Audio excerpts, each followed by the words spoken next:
সংরক্ষণ বাঁধ প্রোটেকশনের একটা কাজ, তার একটা শুভ উদ্বোধন অনুষ্ঠান এখানে অনুষ্ঠিত হচ্ছে। আপনারা এতক্ষণ ধরে বক্তব্য শুনছেন। আজকে আমাদের মাঝে উপস্থিত আছেন আমাদের আলিপুরদুয়ার সেচ দপ্তরের সম্মানীয় এক্সিকিউটিভ ইঞ্জিনিয়ার বাস্তুকার কেশব রঞ্জন রায় মহাশয়।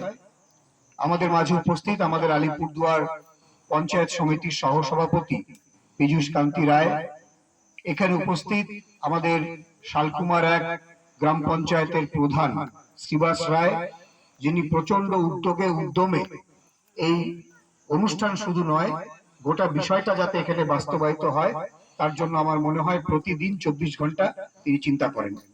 আমাদের সঙ্গে সঞ্জয় এখানে শালকুমার 2 গ্রাম পঞ্চায়েতের প্রধান উপস্থিত আছেন।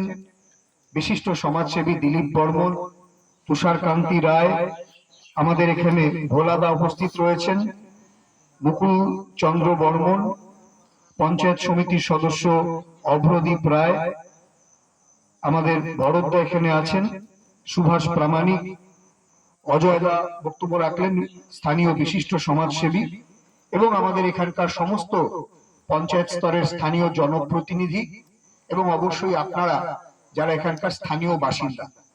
আমি আশা করেছিলাম আজকে আরো অনেক স্থানীয় বাসিন্দা থাকবে, কারণ আমি দেখেছিলাম যে এর আগে বর্ষার সময় যখন বাঁধের ভয়াবহ পরিস্থিতি হয় তখন এই বাঁধ বরাবর কত এলাকার মানুষ, মা বোনেরা সবাই ছুটে আসে আতঙ্কে।